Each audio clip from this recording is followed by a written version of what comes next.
That way we'll be sure that you guys will have access to the link if you so choose. Good to see you. And I just want to have a shout out to, I think her name is Pam Jenkins, has been trying to get to our group for a long time, and she's finally arrived today. So it's really good to see you here. Yeah. All righty. There's Maya and Suzanne. We're really glad to see you. There's John and Peter. And that's Erica, Bob, and John, and Rose. All you guys, it's great to see you. And there's Char. Thank you for joining too. And I think you're probably new. I don't remember. Your name is not familiar to me, but welcome to the group. Thank you. Nice to meet you, Char. So like I said, if you guys would introduce yourselves in the chat, that would be fantastic. And please remain on mute. And we have about 12:04 at the moment, so I think we're going to go ahead and get started. So I'm Evelyn, and I'm one of the organizers of this Anti-Racist Jubilee Symposia. And also on board today is Paul Jackson, who is also one of the organizers. And we have two people that are not here today, but it is absolutely delightful that we can be here with you guys. We know when to switch in and out and all that stuff. So we have two of our team members are not here today, but we're glad that you guys are. And there is Marla, just met Marla recently from Indivisible National. Thank you for joining, Marla. Love it. Okay, this is going to be a fantastic event today. So we're going to go ahead and get started so as not to delay. And I know this is like middle of the day for you guys. For some of you guys are on Eastern time, you're a bit later, but we're just really glad that you're here.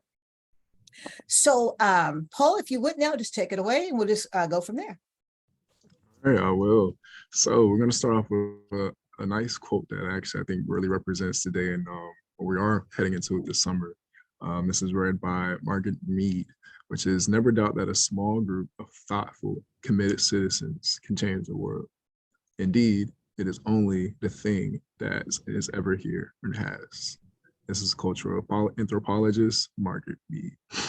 Thank you for that, Paul. As organizers of this anti-racist group, Paul, Ivy, Zoe, and I realize that we've only come this far in slightly over 3 years because of 4 very special women.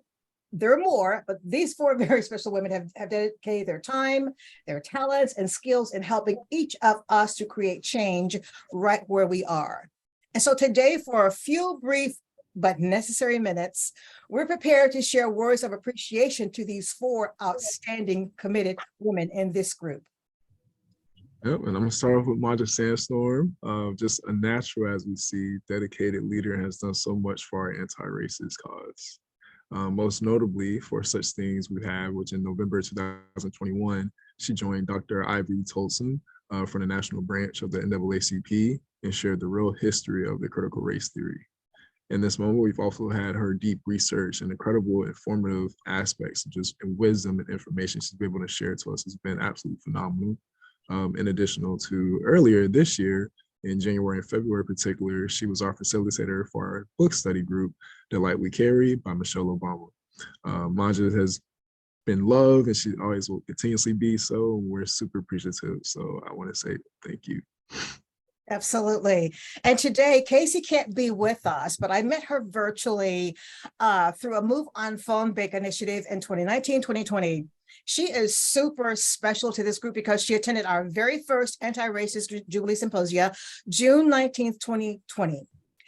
Casey was one of our 4 speakers on one of our major events and was called White People Talking to White People About Racism. As of today, she has only missed 2 of our meetings since 2020. And I recall her even joining us one time when she was on vacation. That's how committed she is. And for us, she is the epitome of an ally. And we want to say thank you to Casey. She's actually on the road traveling today back to where she lives in Colorado, but I had the opportunity to meet her in person earlier this week, and we actually had a brunch together. It was fantastic. Next up, we're going to have Miss Susan Parker. It was on February 20th, 2022 that our anti-racist group hosted our first book club. And that book was Cast, written by Isabella Wickerson. And Suzanne was just incredible with just facilitating that group. And it was extremely powerful by you, our wonderful friend from the great state of Georgia, who's been able to just facilitate that and have us all break down just the roles of how caste has been within our system, our world, and our country, specifically the United States. Last year, in 2022, our group also hosted, and on January 6th, I believe it was a day of remembrance and action. Susan was our keynote speaker for that event. Alongside, we had Congresswoman Sean Caston, and your just natural leadership within that, just extremely motivating and highly encouraging for just members of us all that want to do better, be better, seeing how we do that in our personal lives, and of course, expanding where our group has become where it is today. So I say thank you. Absolutely. Angela Chandler, as a group, we organized to bring honor to George Floyd, but little did we know that 3 years later, since his murder, we'd be participating in a much needed interactive anti-racist and educational learning journey. We needed to be guided in a gentle and passionate manner as we began grasping what it really means to be an anti-racist.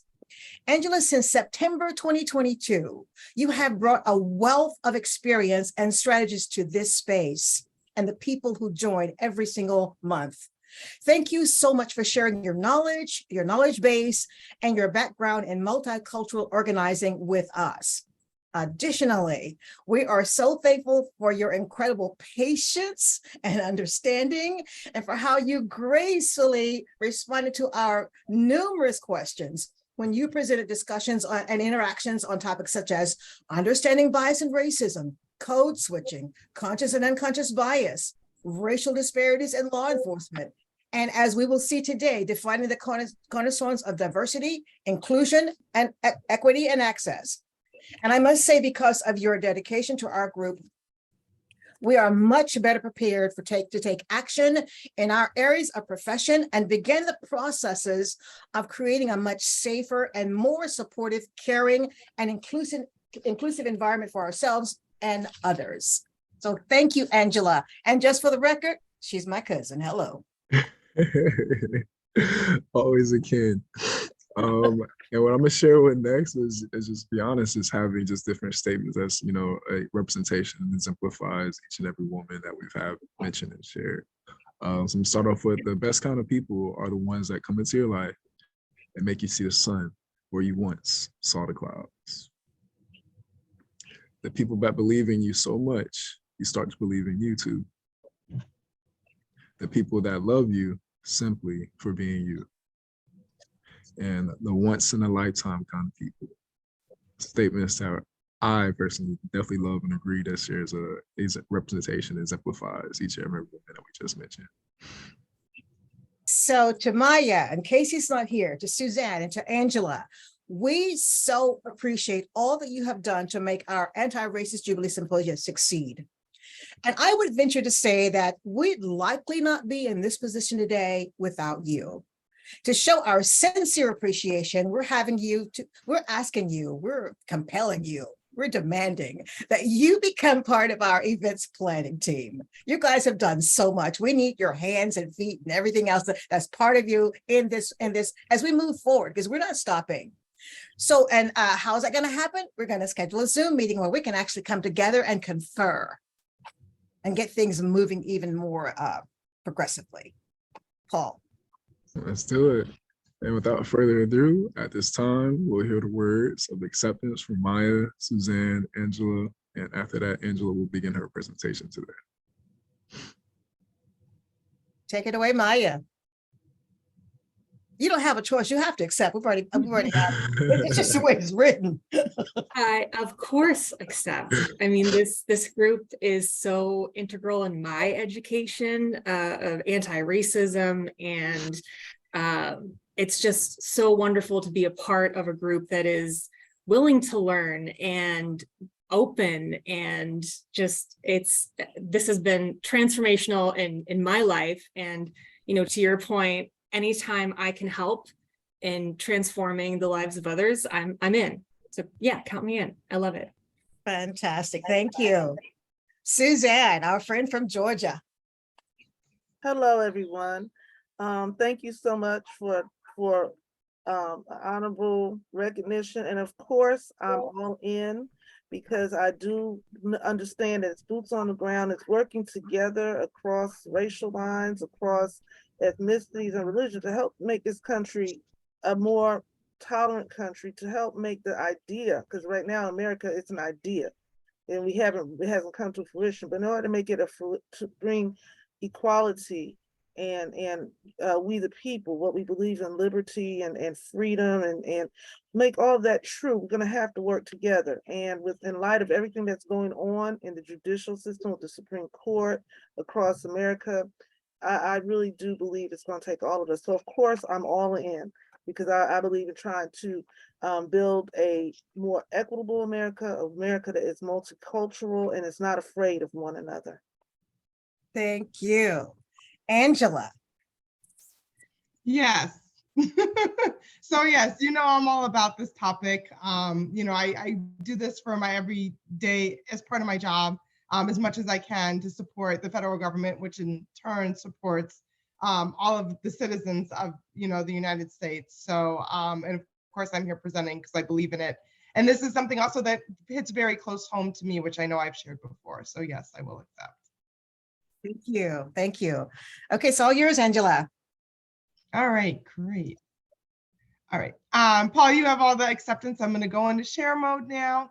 Let me see. All right, so I'm going to share my entire screen and hopefully this works. All right, can bear with me one moment.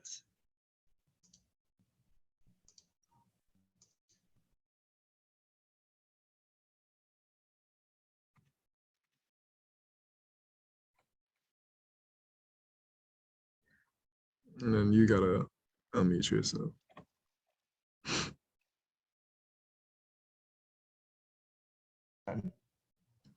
There you go. Oh, no, you're fine.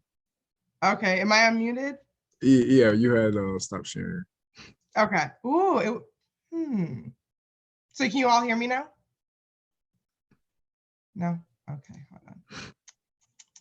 Oh, this is gonna be fun today. And now I can't find my, there it is. There we go. Okay, can you all hear me? Yes. We're good? Okay, perfect. All right, let's try this again. Okay. All right, so today's presentation will focus on equity and access. They are directly tied, and I'll talk a little bit about that just here in a few minutes. So I'm going to start off with my normal ground rules. This is a learning opportunity, which means there are no dumb questions. If you have a question and if you're not comfortable stating it to the larger group, please state it in the chat. And since I can't see the chat right now, I will ask you to send it directly to one of our other facilitators, and feel free to ask it. Either Paul, I would ask you to, kind of accept the chats. And if you could read out the questions or the comments, that would be great if anybody prefers anonymity in this space, especially with the topic today. I also ask everyone to actively listen with an open mind, be courteous of other participants, point of views, perspectives, right? This is a learning opportunity. We're here to learn from each other and talk about our experiences and things in ways we can grow. Kind of what we were talking about earlier. How can we learn? How can we grow in this space? And how can we do better? So again, disagreement is always okay as long as it's done with respect and empathy.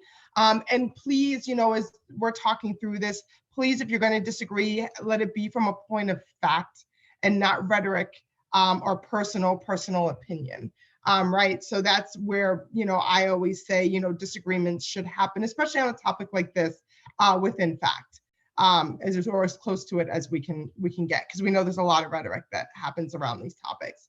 And also stay on topic, right? So today is focusing on equity and access. There's a lot of good things to talk about within this realm. So really, let's try to keep our conversation around that topic. And feel free to be curious, and also humble. All right. Angela, you ready to share your screen? Am I not sharing? No, not right now. Oh, yes, I should be sharing. Okay. I'm not sure what's going on. Oh, I don't like this. I have to go into Zoom. Is it sharing? Hold on. All right, what I might have to do. It's not sharing screen. Let me see. Hold on. I'll just have to bounce back and forth then. Okay, can everyone see? Let me go into presentation mode. Can everyone see the screen? Okay, and you all can hear me? You're good. Okay, all right, I'll have to jump out in just a minute. All right, so we went through ground rules quickly. So again, let's jump into some definitions. Again, I'm really, I really do care about providing definitions from a reputable source, because that's how you talk about anything instead of, focusing on opinions and rhetoric, because that usually is baseless. So here I have a couple definitions. So equity is really focusing on all, right? All, which is a lot. Having the opportunity to fully participate. And we'll talk a little bit more about what that means in our society. Equity encompasses the policies and practices used to ensure fair treatment. And actually, that's going to be the basis of our conversation today, is reviewing a lot of the policies that our federal government has put in place. I think, again, education is really, really important when it comes to talking about these topics. It's nice to talk within the slang terms and stuff, that's nice, but really taking it back to the basics so we can understand what we're working toward and where we've came from, right? And that involves a lot of history. So we'll talk a little bit about the policies over time today. And then our discussion actually today will be around access, refers to the commitment for everyone to be included and what that looks like. All right, so I know you all have seen this before, but for those of you, I do see some new names on the presentation. I will review this. So this is part of a 4-part series. I've done the presentation on what diversity is, what inclusion is, and now we're covering equity and access. And this is how it all comes together, right? So you're talking about people who come from diverse backgrounds, right? We're all different in our age, ethnicity, gender identity, origin, there's all these different things that make us different, right? But that's really the value, I think, in a society, right? Is how we bring all of our differences together. And in order to do that, you need to create inclusive environments, right? And you can do that through programs, right? So that's one way to do them. And then you also have to provide equitable opportunities, which is something we'll talk about today, which is, really the practices that people do. And unfortunately, it has to be the laws in this country, because without them, we might not have the equity that we have today. And then access is the door that is opened, right? And we'll talk a little bit about that relationship today as well. So that's kind of how diversity, inclusion, and equity and access all come together. And they are very separate topics with definite avenues that you can go into detail on each one.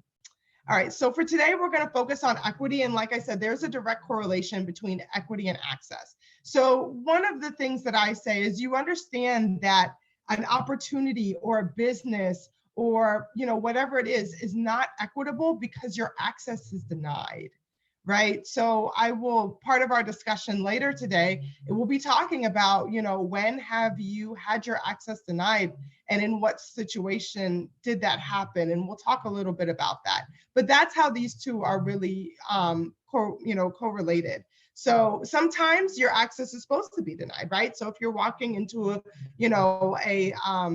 a highly confidential building, obviously, you don't have the credentials to enter, that's fine. But if you're trying to access a business, say, for example, you want to, print out some photographs or you want to go to eat and your access is denied, there's a lot of ways in which that can happen. And that shouldn't be happening in our society. But unfortunately, it does. All right, so this is a little bit about equity and what it can look like in the real world, right? So equity recognizes that each person has different circumstances and allocates the exact resources needed to reach an equal outcome. So you can see here in this representation, we have 2 people here that have access and a third person does not, right? And then when we move things around a little bit and provide that access, now we have a person here who can actually reach the green leaf, right? So this is what equity looks like, and it is hard. It is not an easy thing to provide in our society because we are becoming such a diverse society. So one of the things I also want to talk about is the difference between equality and equity. They are not the same thing. A lot of people use this term interchangeably, and they are not. They are very different. So on the left here, we have equality. This is what equality looks like. So for example, I will say, you know, this happens a lot where we were like, oh, we provided these resources. Well, in equality, what you have is you have a very small sample group, probably not a diverse one. And so based on that small sample group, you've determined that all of these people need X. Well, actually, if you have a broader group, a broader sample size, you'll notice, you know, that actually represents your community. You'll notice that there are a lot of differences, right? And that one box here that we see does not fit for everyone. So for example, for this person here in the red top, they don't need a box at all to see the game, right? Whereas the person here in the pink shirt, she could easily use his box, right, to be able to see the game, because right now she's struggling to see over that fence. And then we have a person here in the blue top who unfortunately is in a wheelchair, whether it's for temporary or long term. And regardless of the box that's given to this person, they're not going to be able to see the game, right? They need something very different, a ramp where, you know, they can, you know, roll themselves up and actually have a view of the game. So this is what equity actually kind of looks like in real life. And this is why I say it's hard to meet everyone where they are at. We are seeing some industries being able to cater to equity. And we have a lot of laws around providing equitable situations and opportunities to our citizens, but we still have a long way to go. All right, does anybody have any questions about equality and equity?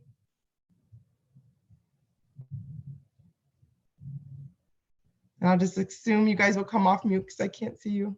So, all right, I will take the silence for a no. And I'm gonna go ahead and jump into the education piece. All right, so for this presentation, I focused on laws and regulations on equity, mainly in employment and education. These are two topics that I would say all of our American citizens have to go through. And this is, you know, two industries that I think everyone on this call has a touch point, you know, throughout their lives, right? Even people who, you know, serve at home and that's their job, they still go through our education system. And this is a topic also that has been highly regulated, or as much as it can be through equity. So let's do a quick history lesson of the different laws and regulations to understand where we've come from as a nation and then where we're going. So we'll start off with the Equal Pay Act of 1963. And this was enacted to prohibit sex-based wage discrimination in employment. So basically that was established in 1963, that if a man and a woman were working the same job, that they should deserve equal pay. So the reason I bring these up is because obviously there was a huge discrepancy in pay and enough to enact a law about it. So when you think about these laws, obviously these things are happening. So we'll talk a little bit about, I'll go through the first couple slides. And then we'll talk a little bit about trends, and then we'll bring it to current day. Actually, well, 1963 is not that far in the past, and I do want to recognize that as well. So we also have the Civil Rights Act, which happened next during the next year, which I know we're all familiar with, which should be, which prohibits discrimination based on race, color, religion, sex, and national origin. And then it was updated about 30 years later, which I think is important, by strengthening and improving federal civil rights laws. So again, these laws are being put in place, but I also want to, you know, acknowledge that there's a trend where, yes, they're put in place, but they're not updated for sometimes, you know, a couple decades. So, you know, there is movement, but if you look at other laws, and I'm not going to go in that direction, but if you look at other laws and other topics, there's probably, you know, a lot more consistency through the years. So we have next is executive order. And I just want to make sure everybody understands kind of what we're talking about. So an executive order is something that the president and his administration team, and I say his because all of our presidents have been male to date. But yeah, executive orders are something that are done by the president, and they can be undone by the next administration. So so I do want to recognize that that is pretty much what we call similar to, it's not the same thing, but it's similar to a presidential mandate. So it is one of those things that is done but based on the administration. I think the last administration made executive orders very popular, or he did them a lot more instead of going through the traditional congressional route, which is, having your congressmen and women create a bill. And then having it go through the system. So, understanding how these laws come about is really important as well. And I actually did give a presentation on that previously. So executive orders wasn't covered. So anyways, this one, 11246, which was issued in 1965, it prohibits federal contractors and federally assisted construction contractors and subcontractors from being discriminated against in employment based on race, color, religion, sex, sexual orientation, gender identity, or national origin. And then again, it was updated in 2016. Again, that's a pretty significant time for it to be updated. All right, so let's go on to slide number 2. And so now we're still in the 1960s. We have the Age Discrimination Act, which prohibits discrimination based on age for employees who are 40 years of age and older, which is really interesting that they would discriminate above 40, but I can understand across different industries. And then we have the Educational Amendment of 1972, which protects people from discrimination in admission, employment, treatment, or access based on disability and programs or activities receiving financial federal assistance. And then we have the Rehabilitation Act. People should be pretty aware of this one as well.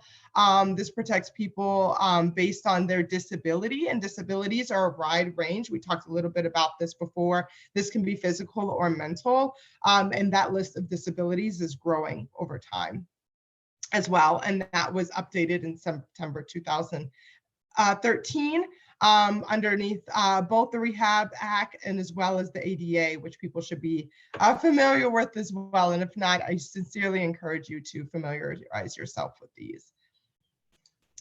All right. And then moving through, still in the 70s, we have the Vietnam Era Veterans Readjustment Assistance Act of 1974. So one of the things, I just want to take a quick pause. So we've talked about some of the laws and regulations on equity, and we've covered about 10 years, 11 years of laws. So what consistent theme are you all seeing in these regulations on equity?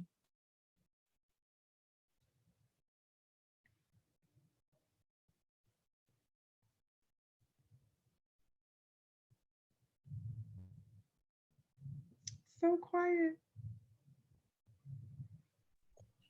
Am I allowed to ask a question? Yes, sure. I know the executive order was limited to federal contractors. Are most, if not many of these, just federal laws applying to federal contracts and or federal hiring and equitable treatment? Are they more general than that? If they are they still standing, or have they been amended? And or if they're not amended, have they been revoted into currency?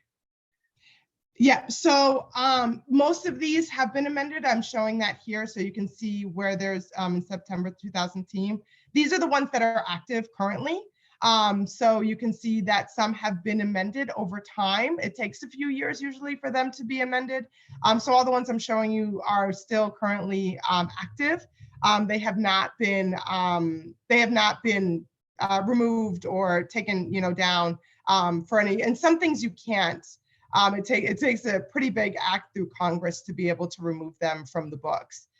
So for example, the titles, that's yeah, that sits within certain constitution. It's tied to certain constitutional rights. So that's going to be really hard. But the employment acts, those are something that are a little bit easier to overturn. But still, it takes a pretty big act to be able to move that.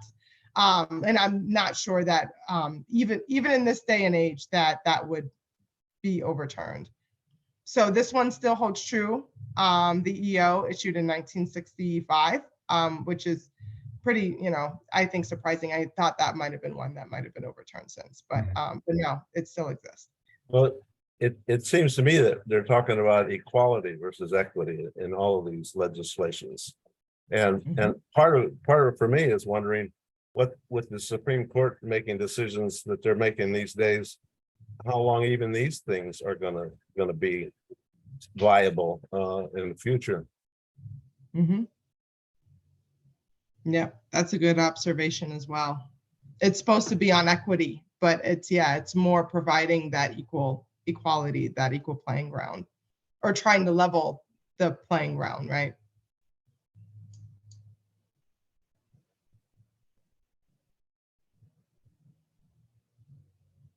Well, they all do also imply, unless people just out of nowhere decided to put these into a legislative process, that there had been at least inequalities and or discrimination based on the various categories. And this was an attempt to rectify that, again, not necessarily leading to equity, but at least avoiding discriminatory acts. Yeah. So yeah, it to me, it also it kind of just reaffirms that this was happening on a regular basis. For them to have to put it into this high of law, that it was happening very regularly.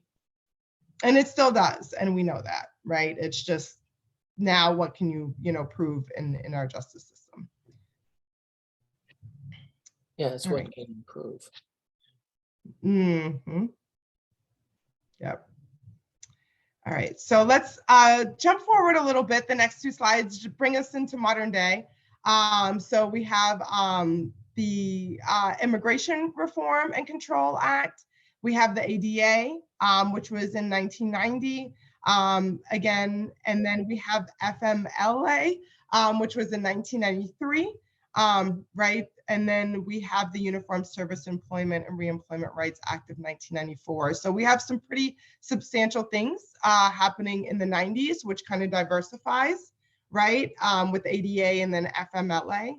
Those are two big ones. And then we had one in the 1980s. So then 1960s and some way into the 1970s was pretty, a lot of legislations got passed. When you're looking at, kind of the trends over time, picked up a little bit in the early 90s.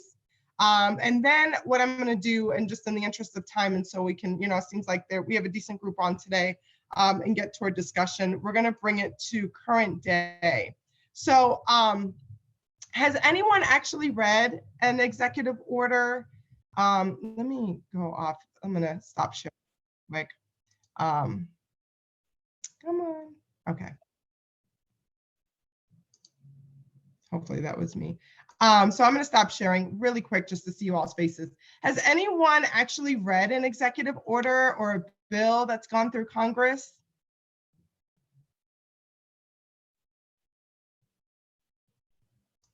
Any policies, anything like that? I see one hand. John has his hand up. Okay, I see you. I'm looking. Okay, good. All right, so we have a little bit of experience. So I really, really encourage people. I know it probably sounds really boring, but it's really, really important to understand the laws that govern our society, especially on this topic, if we're going to talk about it, because it talks about what can and cannot be, what you're legally bound to.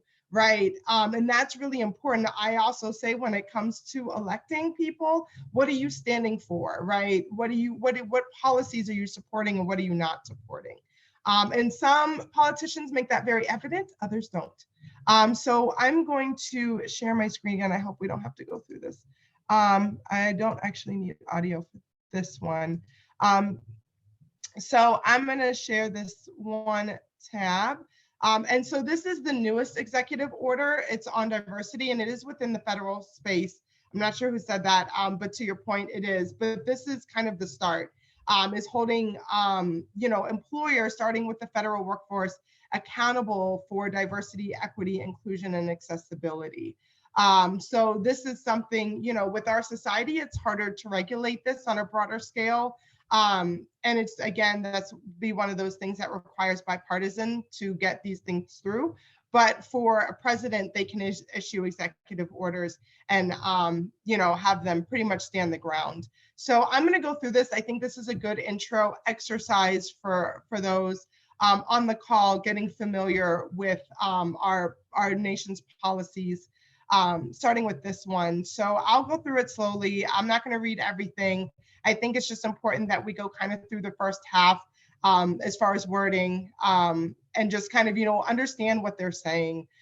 So by the authority of vested in me as the president by the Constitution, right, our United States Constitution, and then they include the laws and the sections and the titles to strengthen the federal workforce by promoting diversity, equity, inclusion, and accessibility. And it is followed by different sections.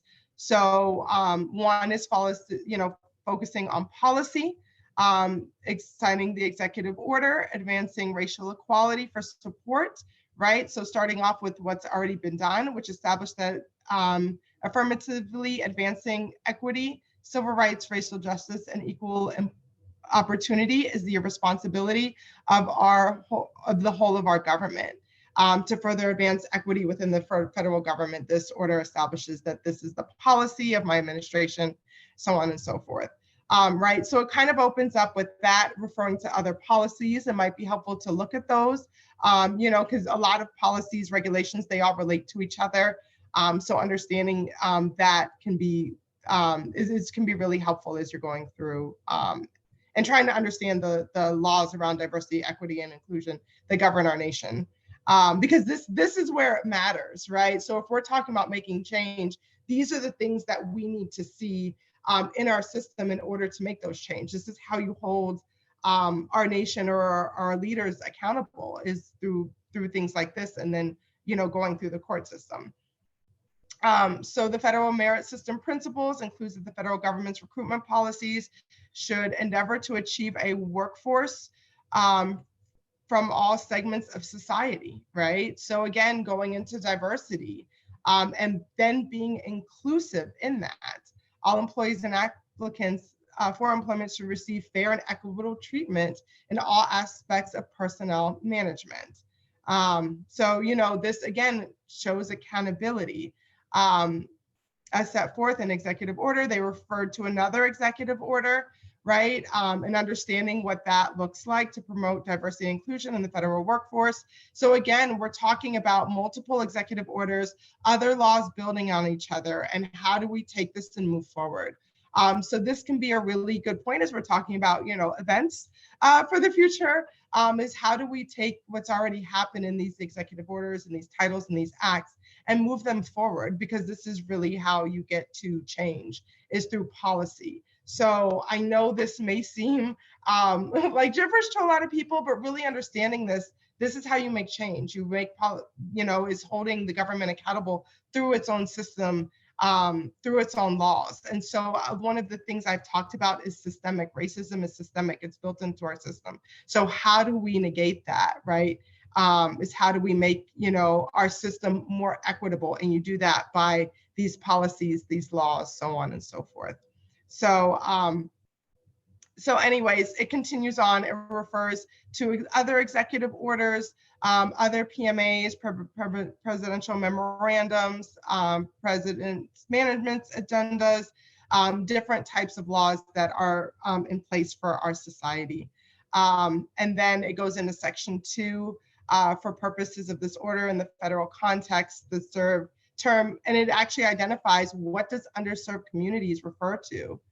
What does that look like, right? So I know this pertains mainly to the federal government, but these are things that can be taken, or organizations and other systems can take and can mimic and use for themselves, right? So we're talking about the term underserved communities. This gives a full definition that we can use moving forward right here, right? This is how it's defined.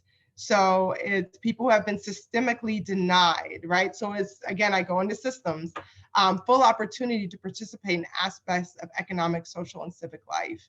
And then it belongs to, certain communities of color, Black and African American, Hispanic, Latino, Native American. So it really runs the gamut, and it lays out who we're talking about when we refer to underserved communities. And this is a great baseline as we all move forward, talking about, well, what do you mean by this, right? So, this is why I say education is so important, and defining, what are you talking about when you say this? So that way, when we have a conversation about underserved communities, this is the definition, this is the explanation. We can use this as a basis to now have a conversation on how to move forward. All right, and then it goes forward, term diversity, term equity, term inclusion, term accessibility. This is going to be really, really important for those of us who are advocating for this to understand this and reference this and be knowledgeable about this, right? Because this is, this is coming from the White House. This is setting the standard. So I'll go through a little bit more, but I really encourage you all to read this. I have it, the links embedded in the presentation, and it goes through, again, some definitions, what their strategic plan looks like. I've actually read it. It looks pretty good. It's short and sweet. It's only 2 pages.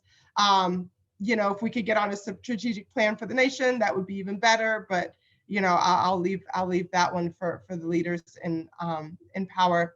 But anyways, it goes through. It talks more. This is section 3.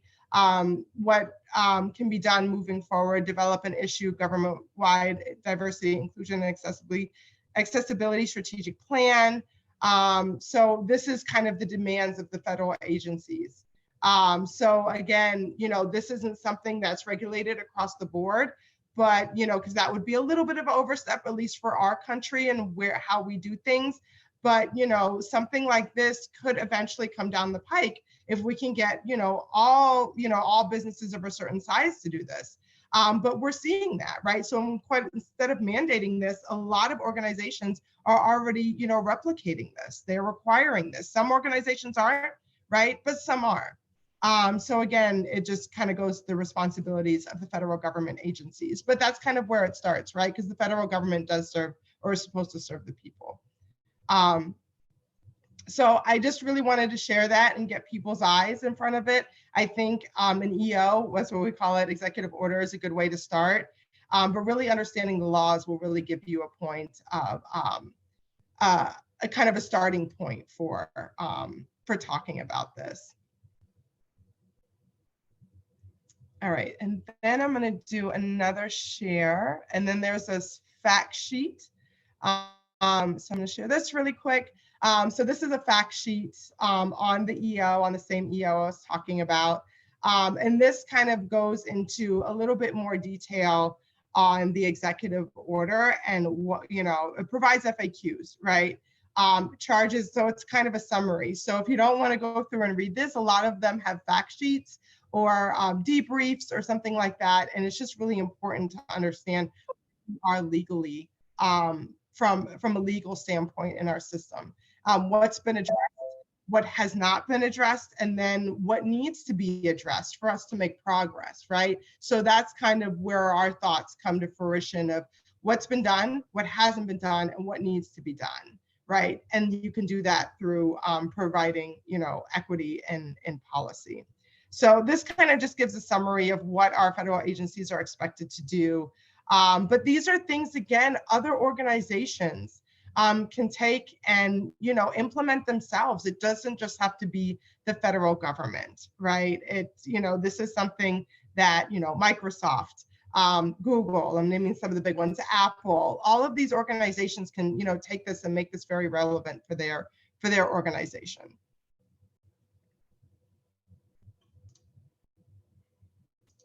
All right, now I'm going to go back to, all right, let me go back to my presentation now. All right, actually, you know what? I'm going to do something else. So I think next, now that we've talked a lot about the laws and we've done the history, some of you all may have seen this video. I think it went viral not too long ago, but there's a really good video that came out that talks about the difference and what equality and equity looks like in our world, well, at least in America, and some of those things. So I'm going to share that screen.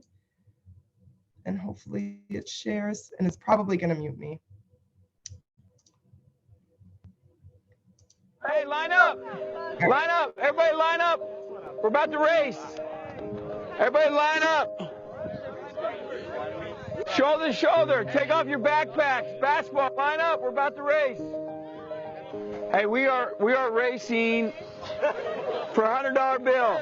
The winner of this race will take this. It's a $100 bill. Before I say go, I'm going to make a couple statements. If those statements apply to you, I want you to take 2 steps forward.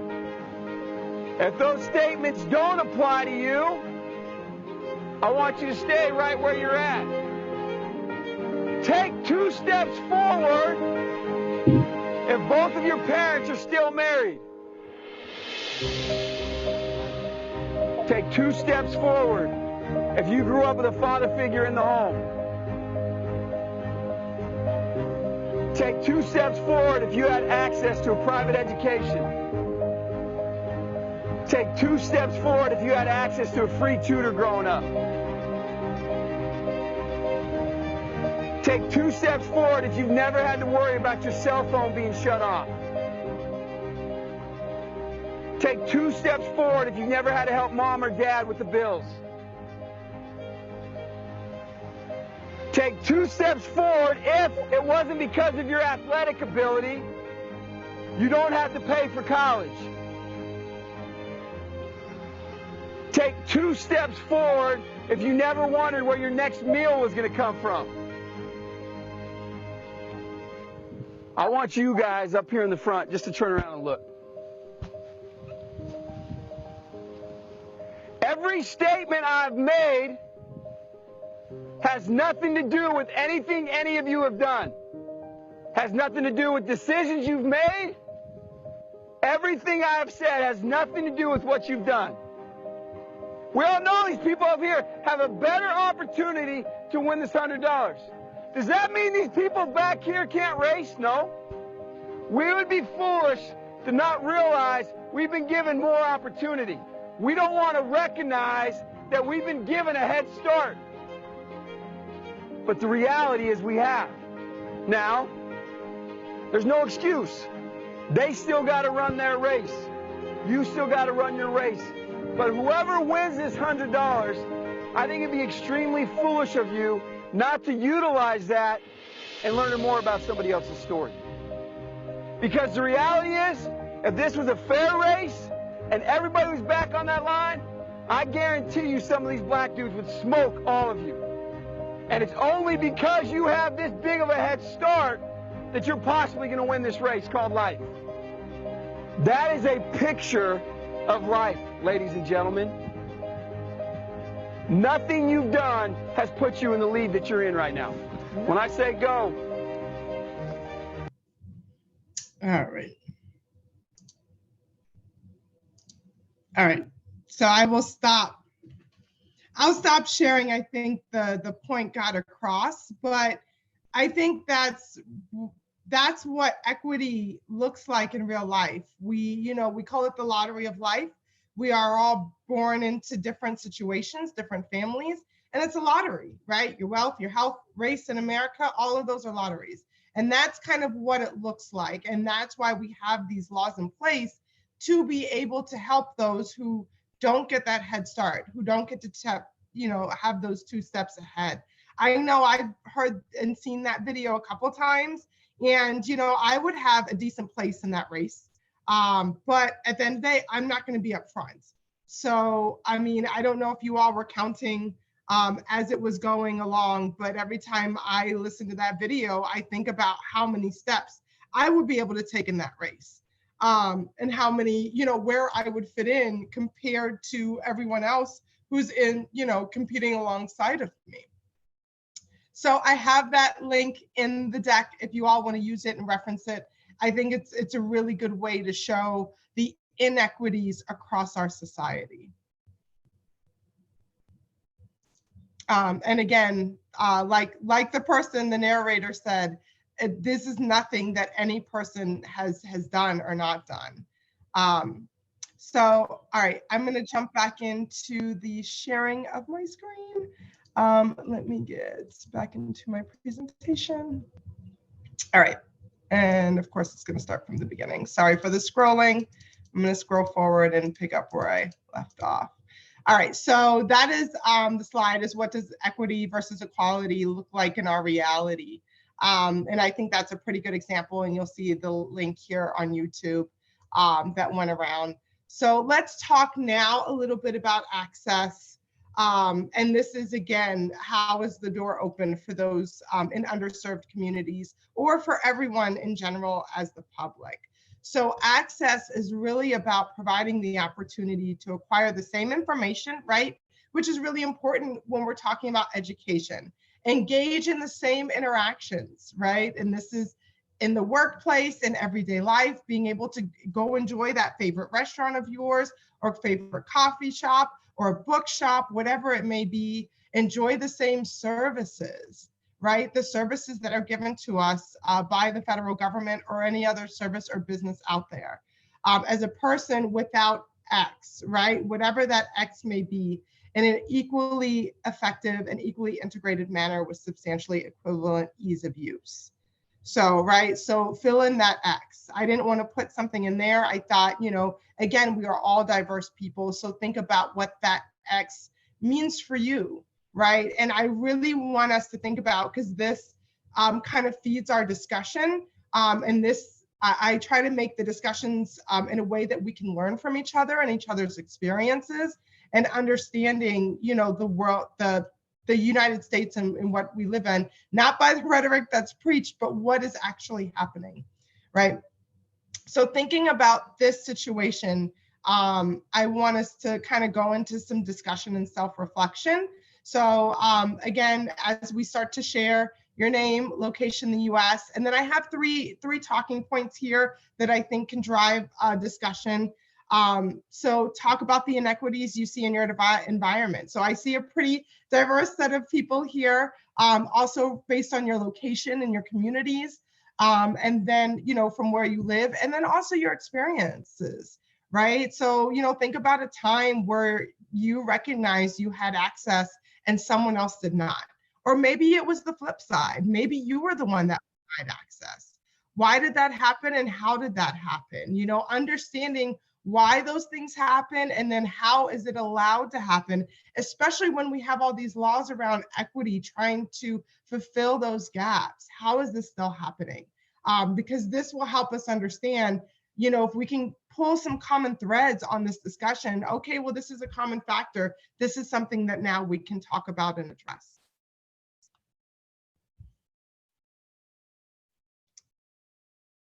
All right, I will start off in my experiences. So I'll talk a little bit about this. So my name is Angela Chandler, as I've been introduced. Some of you all have known and seen my presentations before. I am located in Northern Virginia. I am just outside of Washington, D.C. I'm about 30 minutes south of our nation's capital. One of the things I will talk about is a time where I was denied access. I was young. I was shopping for, I think it was I think it was either prom or homecoming. I was in high school and I was, you know, privileged enough to have my own car. So I wanted to check out a little boutique shop in Vienna to shop for a dress because, you know, it was opportunity. I heard one of my girlfriends went and I wanted to go too. I walked in and I was pretty much denied service. The lady would not talk to me. She would not look at me. She literally went into the back and asked me to leave. I didn't understand what happened. I really didn't understand what was going on. But, you know, upon further discussion with a couple of my other friends of color, I understood very quickly why I was denied service. So that was the time before reviews, before internet reviews. There wasn't much I could do. I was very defeated and I walked out and I ended up just buying a dress from someplace else. I didn't talk about it too much, and I just kind of left it alone and just kind of moved on with my life. However, those things shouldn't have to happen. So that is one of my experiences where I was denied access. And I can almost guarantee that one of my counterparts who is Caucasian was not, because she actually talked about buying her dress from there. So we had very, very different experiences. So that's, I'll start off the discussion with that. And I feel free for anyone else to talk a little bit about some of these talking points.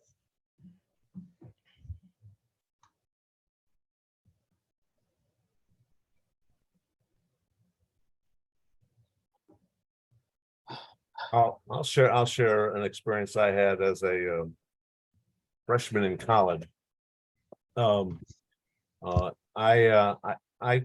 was the first one in my whole extended family to ever go to college.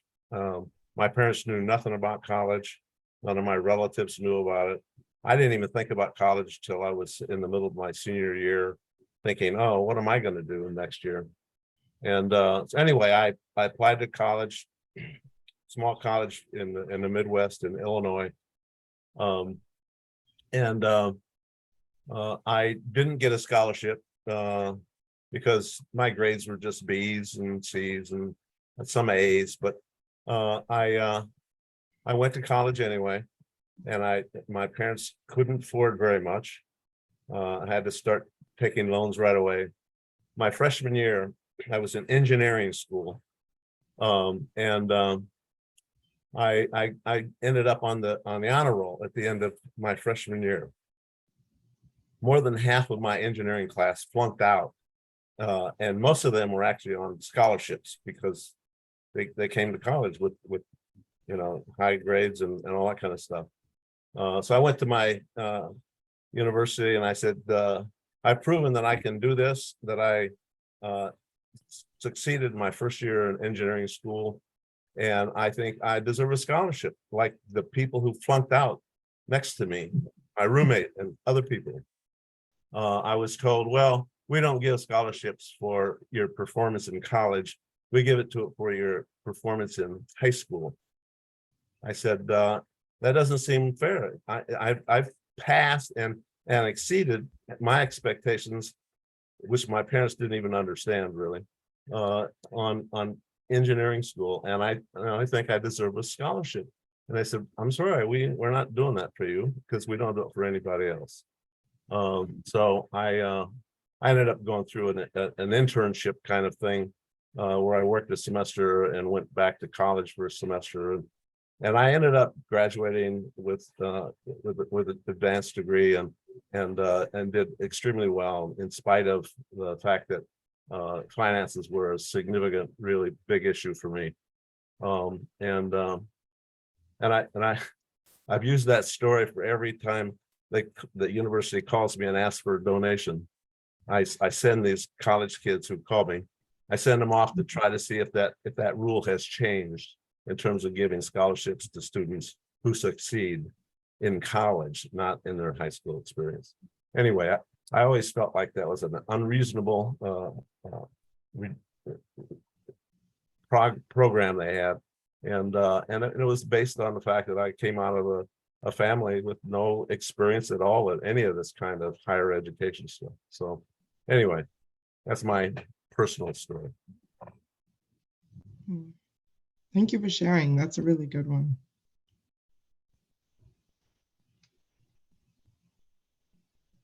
And that also shows a lack in equity as well, is they weren't able to meet you where you are. You might have been, by the time you were able to show your true abilities, they're like, oh, it's too late. I'm putting my air quotes in. Hi, I'm Rachel. I'm from Maryland. The experience that I will share is I was employed at the time. I'm retired now, bless the Lord, amen. I was serving in a senior executive position, had not yet made or been promoted to that grade, along with everybody else who was providing administrative services to that organization, that human resources, finance, logistics, security, all of those kinds of services. After about a year of doing the work, all of us started at the same time. All of us started, we were the same grade at the same time, but the positions were senior executive positions. After about a year, all of the guys in all the other services were promoted. And when they came to evaluate my performance and talk to me, my performance was stellar. Everything was great. They had no complaints. As a matter of fact, I exceeded expectations, but I was not recommended for a senior executive promotion. And I asked my manager at the time, well, I understand all of my colleagues were promoted. They were all male, they were all white. I said, so tell me what's the difference in their performance in the position and my performance in the position that I'm in. And he literally looked at me and said, you're absolutely right. And he promoted me on the spot. And I said, you know, I won't say I'll appreciate the promotion because I earned it, but I would say that you need to think about the process and the biases, and those were personal biases. They were not, the legislation certainly takes care of those kinds of inequities, but the law does not, unfortunately, translate to what individuals do, how individuals practice, and what they think and how they feel and what they see. So that's my story. I'd like to follow up. I'm Michelle, and I currently live in Florida. However, I retired to Florida from Maryland. But my story centers on a recent experience trying to get a job here in Florida, where I believe ageism was very active. I had tried applying for jobs in my field and been summarily disappointed. However, I said, a job came along for which I chose to apply because when I looked over the application, I said, well, maybe there's several criteria that I don't particularly meet. But this job opportunity came along that checked every single box that they were looking for in a candidate. And to boot, I made it through the first interview. I mean, based on my qualifications, I was afforded a first telephone interview. And the person told me that at the conclusion of that interview, well, I think you're a perfect candidate for this job. These are the words of the interviewer. I think you're a perfect candidate for this job. I am passing this information on to the actual supervisor. She would be the one to take it from here, introduce you to the facility and the other people that you'd be working with. But I think you have, I'm recommending you. And so I'm elated at the term, and she said, and you will receive, a phone call, shortly from the supervisor that you'll be working with. So I'm feeling really super elated and thinking I have a wonderful opportunity here to get this position. And what happened was, and she said, and I'm forwarding, the interviewer said, I'm forwarding all of your information, all of your supporting documents and material to the supervisor. Within 20 minutes of the termination of that phone call, I received an email that said that unfortunately they had decided to go with another candidate, which left me feeling, well, where did I fail in this process? And what could have possibly been the remarks that were shared between the first interviewer and my potential second interviewer that were disqualifying.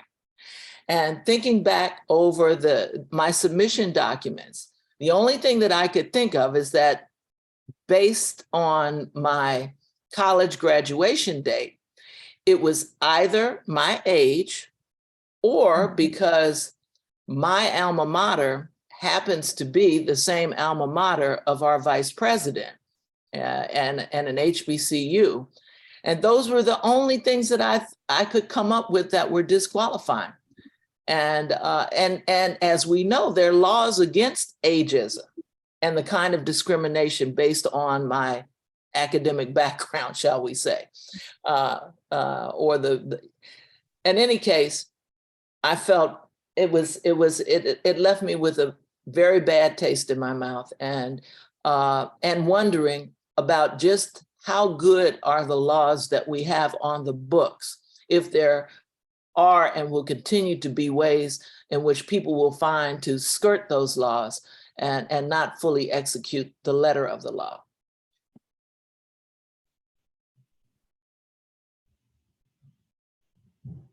I was actually thinking about that. Sorry, Peter, I saw that you just come off of mute too, but Michelle was actually thinking about that as Angela was going through those laws earlier today. Before I go any further, my name is Maya, I'm in Chicago. But I was thinking about the straight prohibitive nature of the majority of the laws. They were saying, you can't do this, you can't do that, you can't do X, Y, Z, you can't say A, B, C.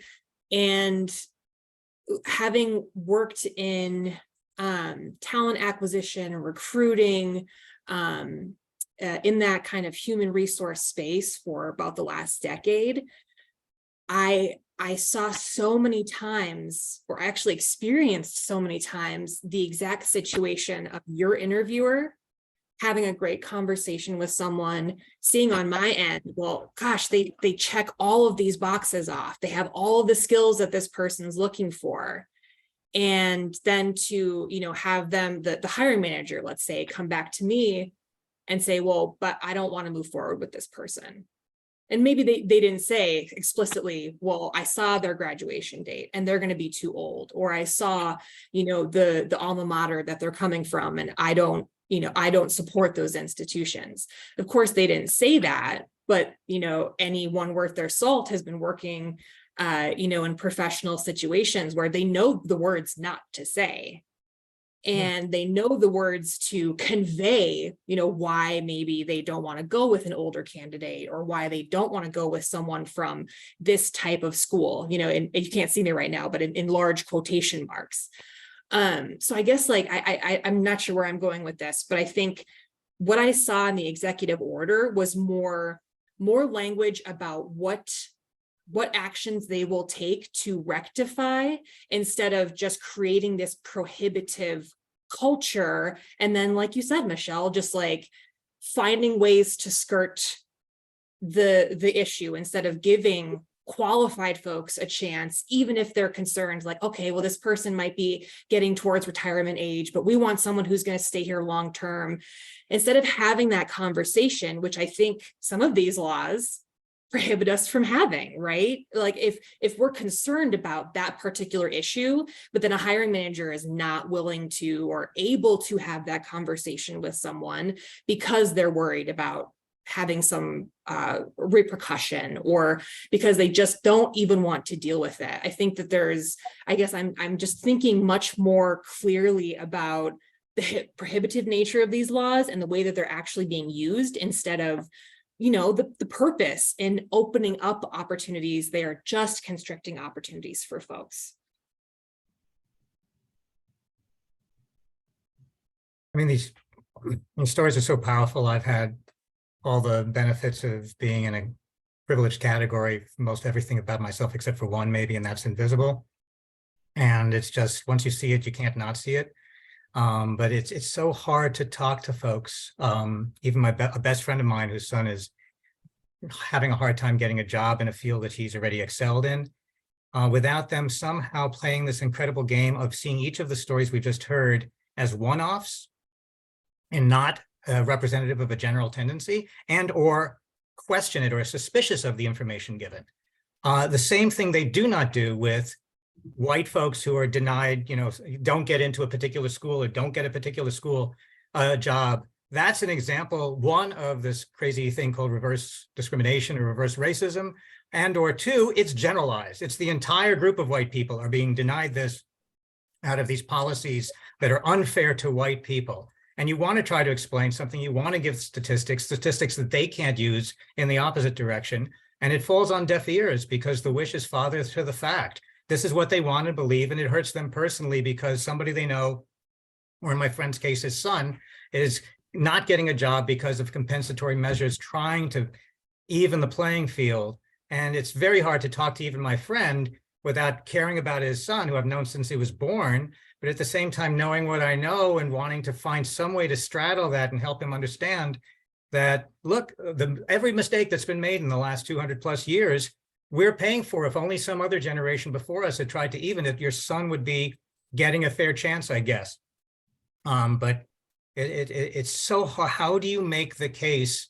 I can't organize my friends together. Let's watch a video. I've used something like that when I used to work at a place called Facing History and Ourselves, and we used Across the Line. I thought it had tremendous impact, but I had people who had agreed to come to something and be educated and move along a kind of a pattern of knowing better. But when you're in conversations, hey, everybody, let's workshop it. You can't do that. So the suasion part is so, I'm not trying to ask for pity, but it's so challenging. Mm-hmm. Yep. I totally agree. That's one of the things I started off saying, Peter, was that this is a very hard thing to do.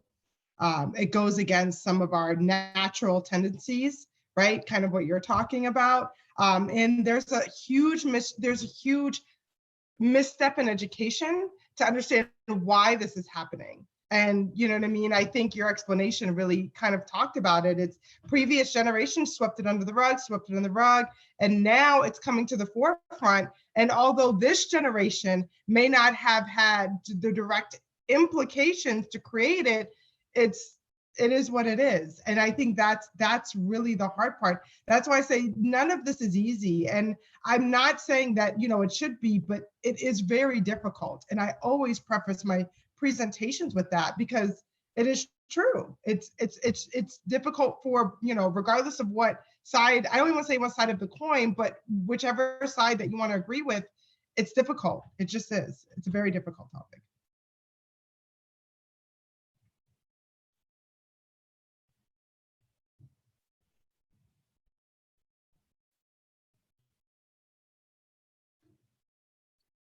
It begs the question, well, what can we all do, you know, to support people who are committed to making things better? Yeah.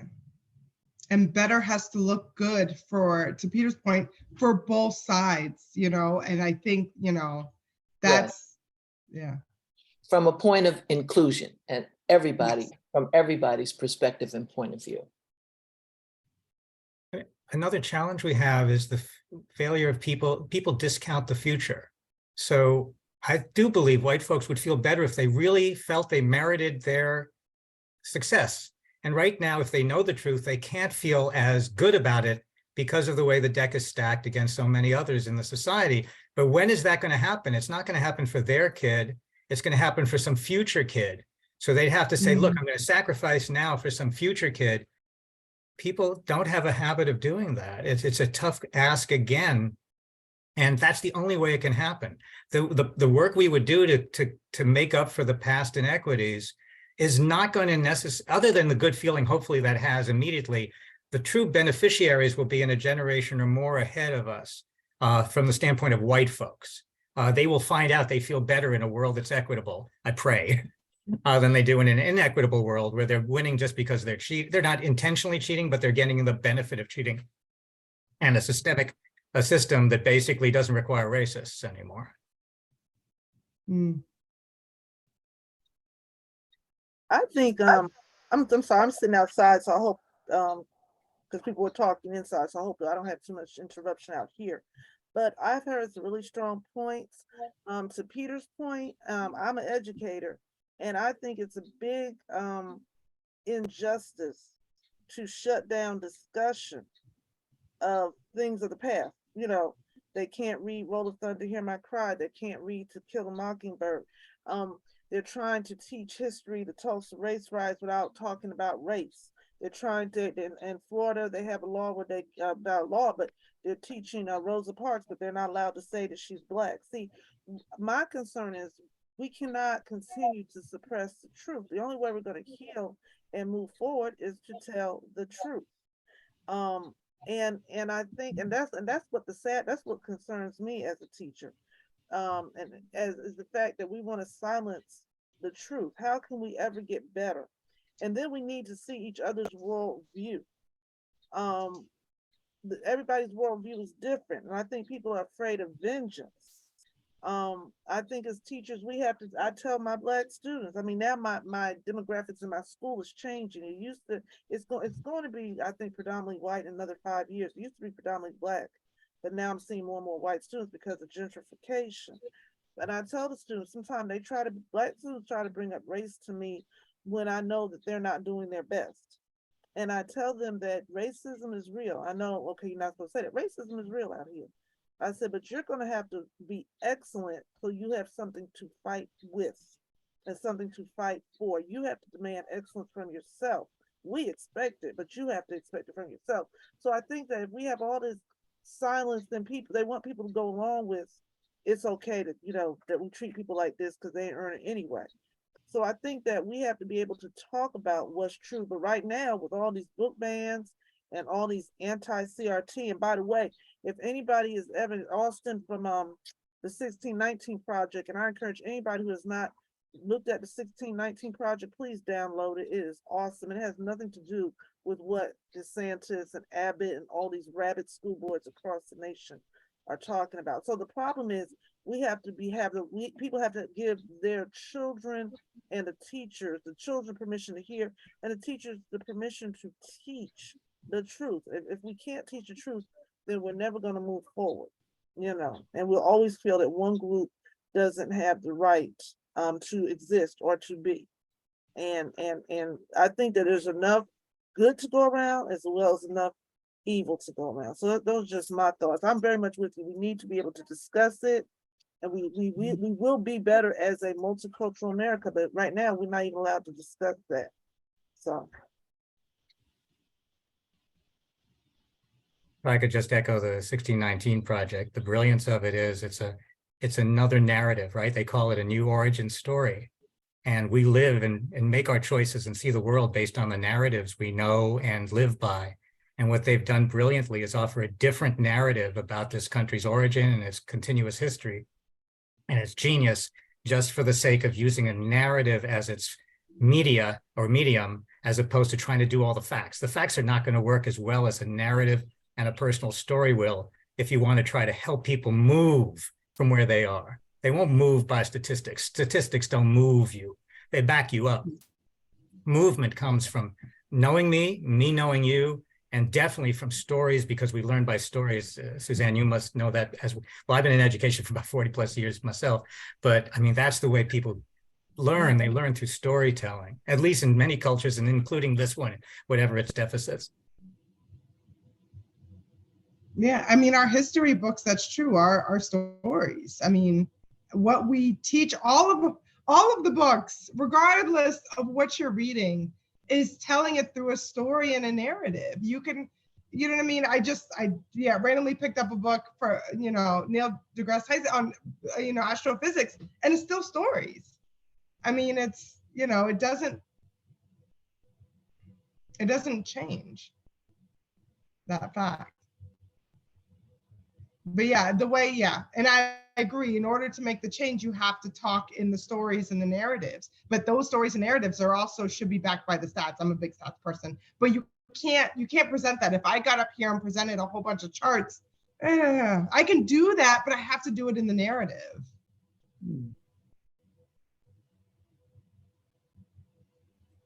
my concern though is when we talk, the states such as Florida and Texas, I want to say Wisconsin, a lot of states are rolling back the DEI in public education, as well as even some businesses. So it really is running contrary to the executive order.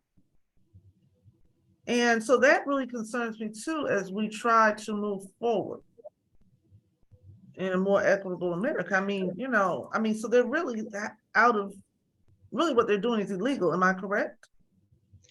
No, because the executive order only holds true to federal agencies. Okay.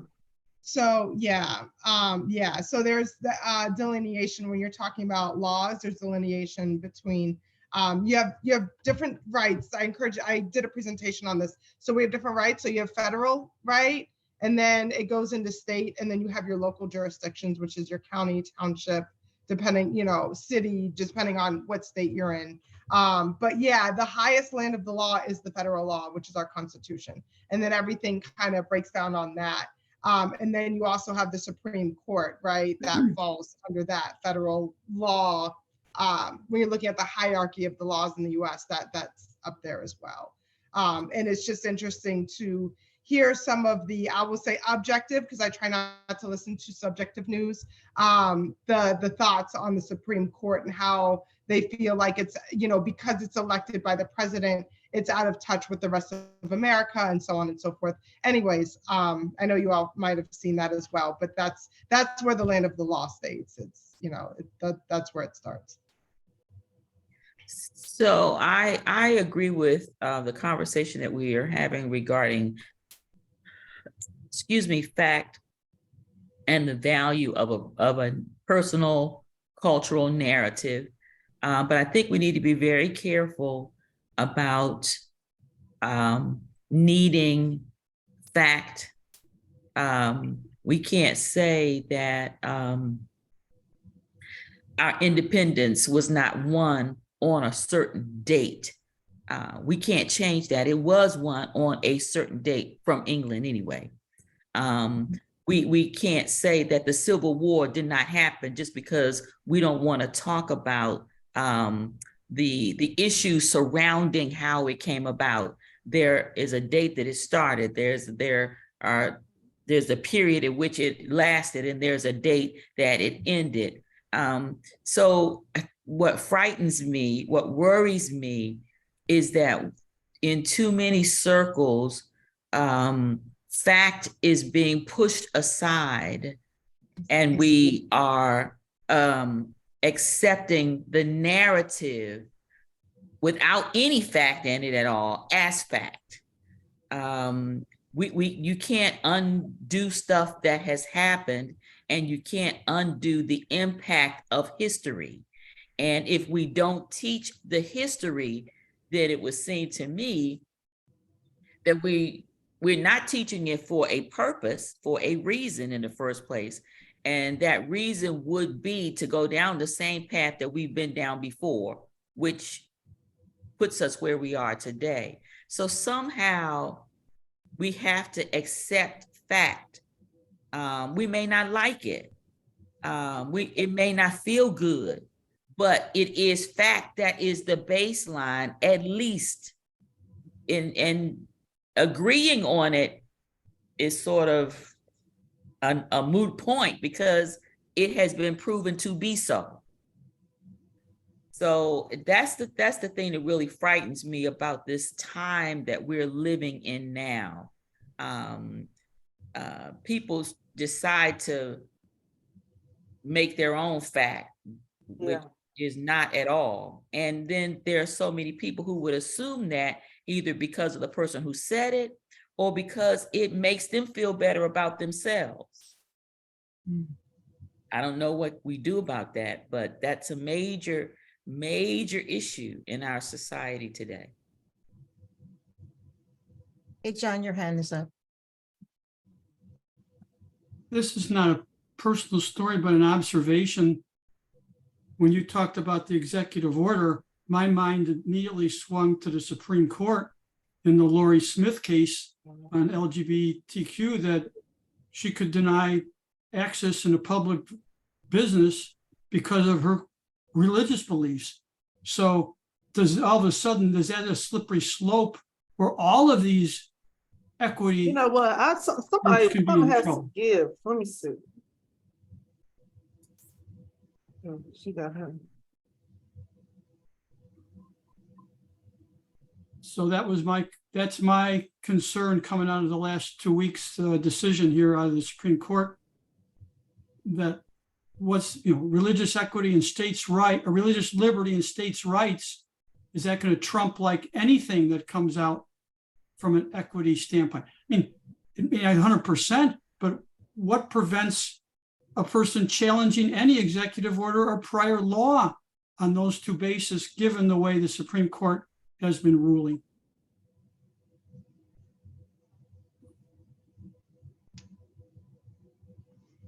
Yeah, I will say that I think the current administration, presidential administration, is not in tune with the current Supreme Court. And that's, one of those things that's, part of the founding parts of America and our justice and legal system is where do they, where and how do they fit in? And right now, that's not, that's, you know what I mean? It's very different. The administration currently is on a very different track than the Supreme Court. And, and they're each working in their own ways, almost, I won't say contradictory, but that's how it feels. We have an administration that's, trying to push things like DEIA and non-discriminatory acts and so on and so forth. And then you have a Supreme Court that's dismantling those. Specifically. We have this up and down the line in our governmental system. You have a state with a Democratic governor who is canceled out basically by a supermajority. Clearly, the state as a whole voted for one person, because that's the one place in which the whole state got to vote, for a Democrat, that's North Carolina. And yet, not somehow, the legislature is totally disproportionately Republican to the point of being able to veto, overcome any veto he makes and override any decision he makes. And that's, again, the state sovereignty idea. The gerrymandering is present in those kinds of situations. So a lot of federal things can be won because you're going statewide. But once you get to individual district determined outcomes, it's a stacked deck. Even the 50-50-ish Senate represents a 40 million or so difference in actual voters if you take it across the national spectrum, that the Democrats basically represent 40 million more people than the Republicans. Yet it seems like a very divided House, Senate, even though at the moment, at least, it's not even. It's one more, but one more is not representative of the actual numbers of people in this country who should be voting one way or the other. It's state sovereignty, individual sovereignty, everything's sovereignty in this country. And that's another destructive notion within a country that's supposed to be we the people. Where's the we? Yeah. There's no sovereignty in we. Yeah. In Ireland. Yeah, in that way. Yeah. It may have started off as we, it's not resulting in we. Yeah. And two, the checks and balances are now becoming opposing factors. Because that's what the Supreme Court was put in. All these things were put in as checks and balances. So you don't have, someone take over and, in a malicious manner. It's to prevent that. But now it's, it's imploding in a way that I think our forefathers couldn't even fathom. Right. Madison wants a majoritarian government such that the majority will have a say, but at the same time, he makes the process unbelievably slow because he doesn't trust the majority to make a possible irrational decision. So it hopes that that time will make the majority make the right decision. But right now, the majority doesn't even rule. A minority is making a decision for the majority, and rectifying it is almost impossible because it's baked into the fabric at the moment of a gerrymandered and a trumped setup of the Supreme Court, thanks to Mitch McConnell.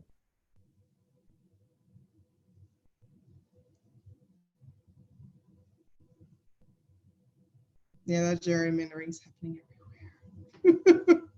Oh yeah. But first of all, I'd like to apologize. I was just trying to find a quiet place. So I apologize. I thought I had put my mic on, so I apologize. But I do think maybe if there's been a couple of small wins where they sent the Supreme Court decided that what they were doing with voting in Alabama and Louisiana was illegal. So that's a small win. They have to, because they had totally left out Black communities. So they had to redraw the maps.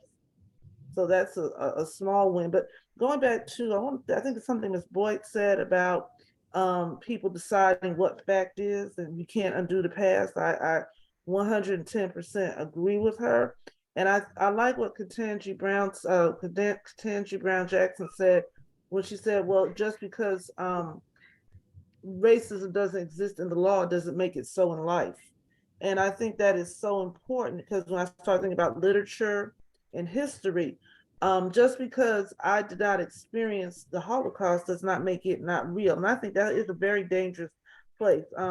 Just because once people were not slaveholders, did not make slavery not real. So I think that we have to learn. We talk about equity and inclusion. Inclusion is what I'm talking about. People have to be, and that's what I think about a lot in the classroom. They have to be able to respect one another's experiences. The Holocaust hurts my feelings. The massacre of the Indians hurts my feelings, but I still think it should be taught, even though it makes me feel uncomfortable. There's a lot of things that happen to people that make me feel uncomfortable, but just because it makes you feel uncomfortable doesn't mean that we should not talk about it and teach, because that's how you grow and move and create a equitable and inclusive America.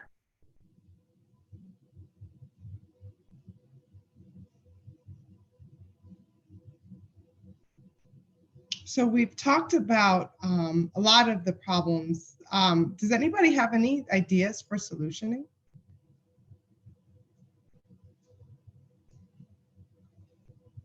This could be a whole conversation in itself, but. Yeah, I've kind of sat back and just really listened to you guys talk. And you're sharing stories, you're sharing information, you're sharing factual information and perspectives. And so while I'm listening, the thought that crossed my mind is, so who else really has access to what you are talking about? How many people in your circle are fully aware of what's going on in your thinking? And how willing are you to share that information to a broader audience? We're 17, 18 people here today. After you leave here today, do you stop talking about it? Do you stop thinking about it? I don't think you're going to stop thinking about it, but what are you actually going to do with this information? I was thinking as you were talking is that I grew up in a culture of people that shared stories all the time. My grandmother, my mom, people in the church, people in the school, all stories, but those stories were continuous stories and they were shared far and wide. So my thinking is, what can we do to enlarge this event from today?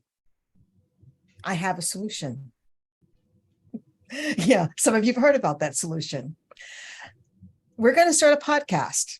And the reason I was sitting back quietly and listening to you guys, powerfully speaking, is because all of you, each one of you that has spoken today, have a story to share on the podcast. People need to hear it. And you can also invite your audience of people that you know to listen to the story, to listen to the information. We can't stop, because if we stop, all the thinking stops. We can't stop sharing, because then the stories are over. So I would challenge each of you. I'm not sure if this is what Angela's talking about, but it's what was in my mind. I would challenge each of you to, I would love to talk with each of you one-on-one later on. And I have your contact information, I believe, on, most of you, I think, are in the Move On community. At least some of you are anyway, and others I know, but we've got to talk.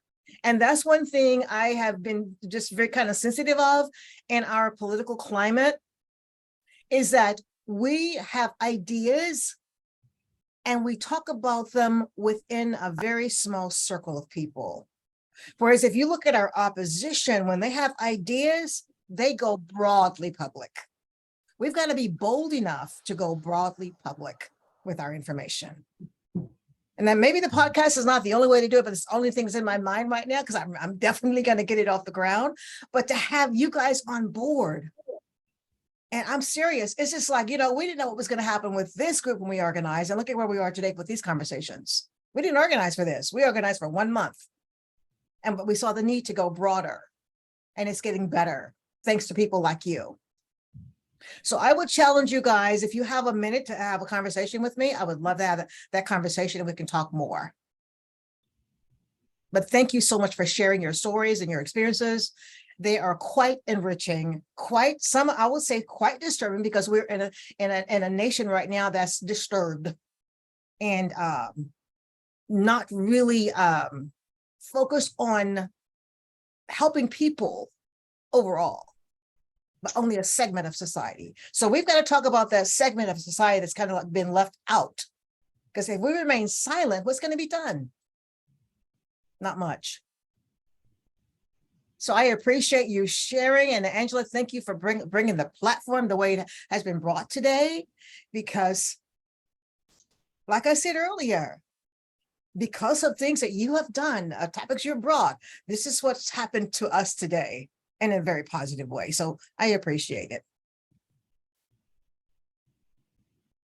You know what? I appreciate what you said, and think somebody else also brought up about telling stories. And I think we naturally tell stories when we're talking about issues without realizing it.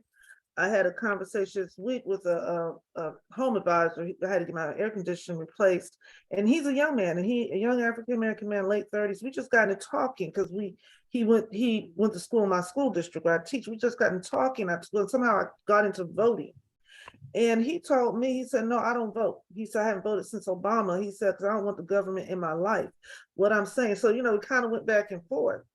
And I'm saying that to say that when we talk to people, we're going to really have to, of course, listen.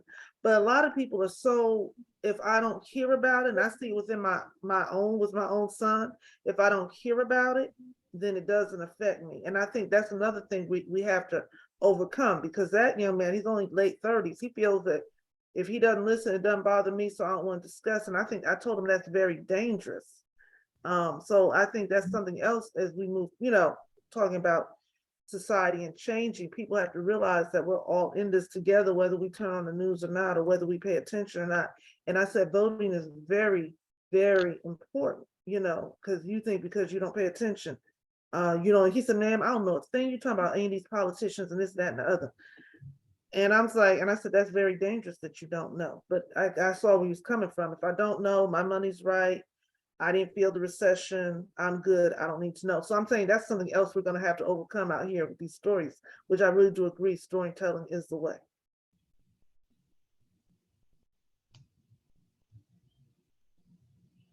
There's a lot of stories like that. Well, So yeah, so I'll give a quick story on that. So I have a very good friend. She is, which would seem, I had a conversation about how she votes. Her lack of voting or not voting actually deprived or goes against her own personal self-interest.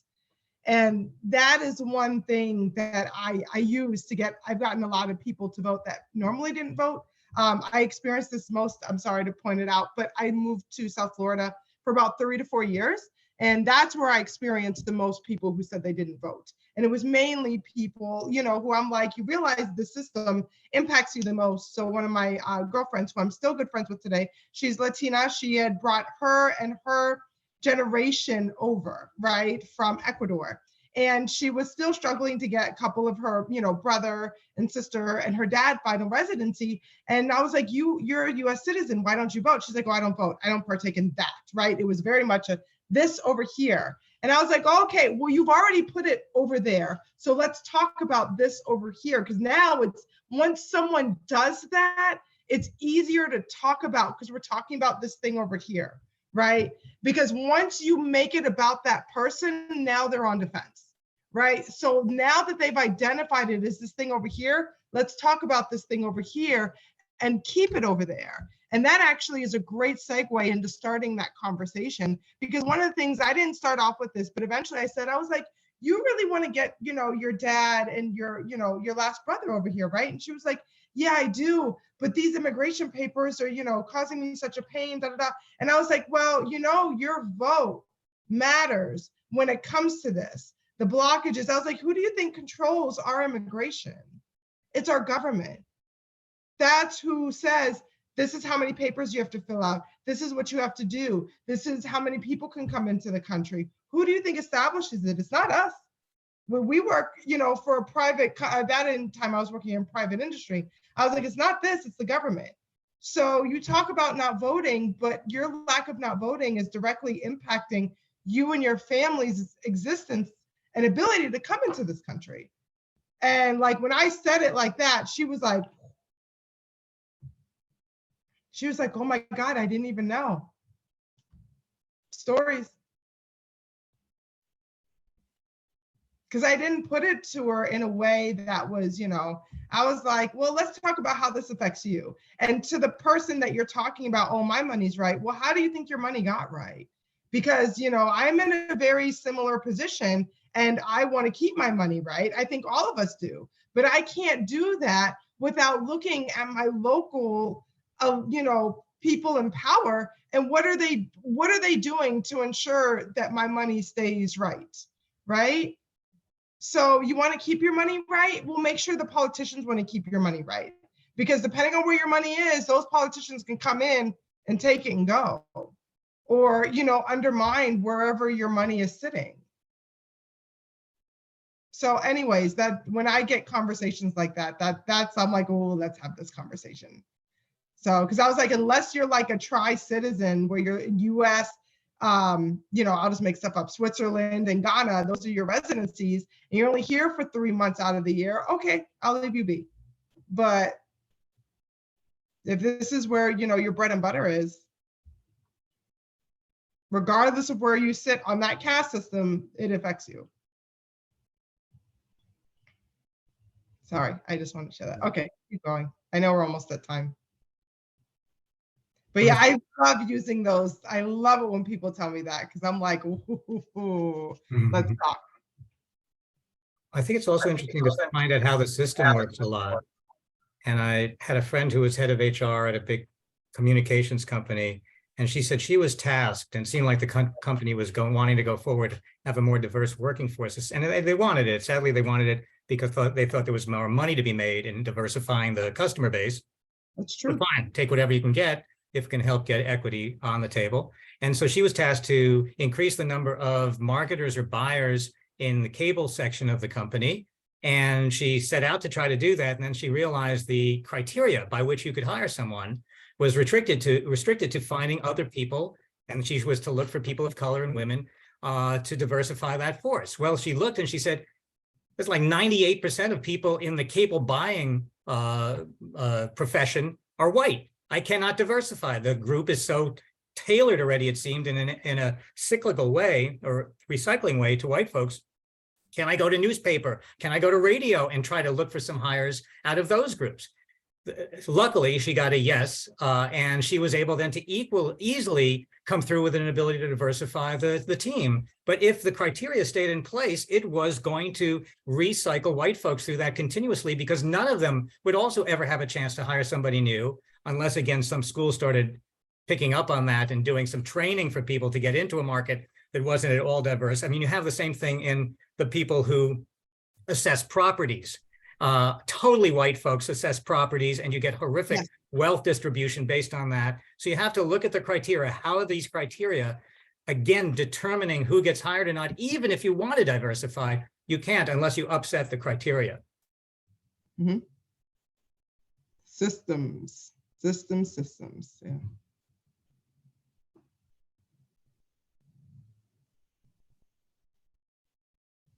And systems are run by our governing bodies, aka federal law, state law, local law, systems. Yeah.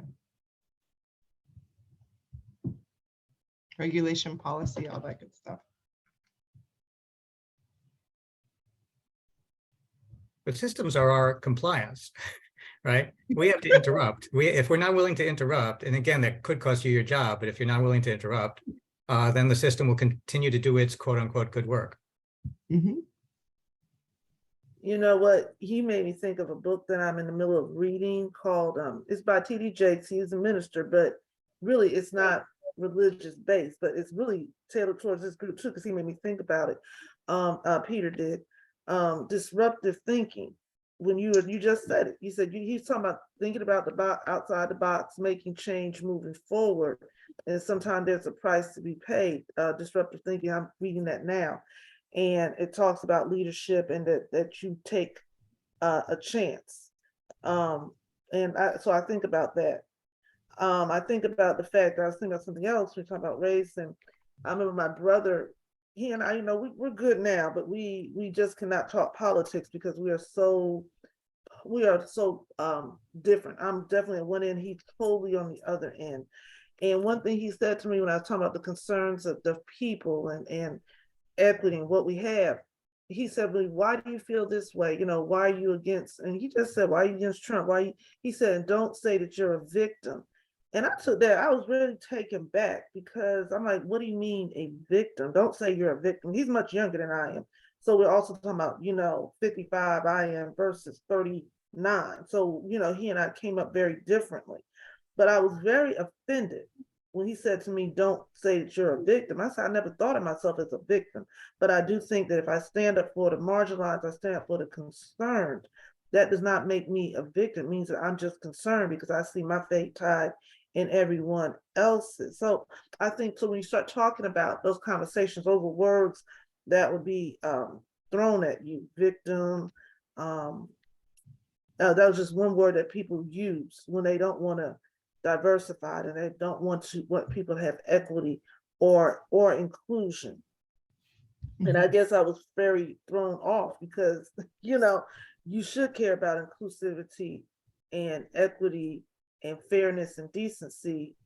And I do feel that and how you vote matters, because when you vote certain people in, that's where I guess he and I had a big fallout. When you vote certain people in, you make me less safe. You know, when you have people talking about violence and rhetoric, you're making me less safe.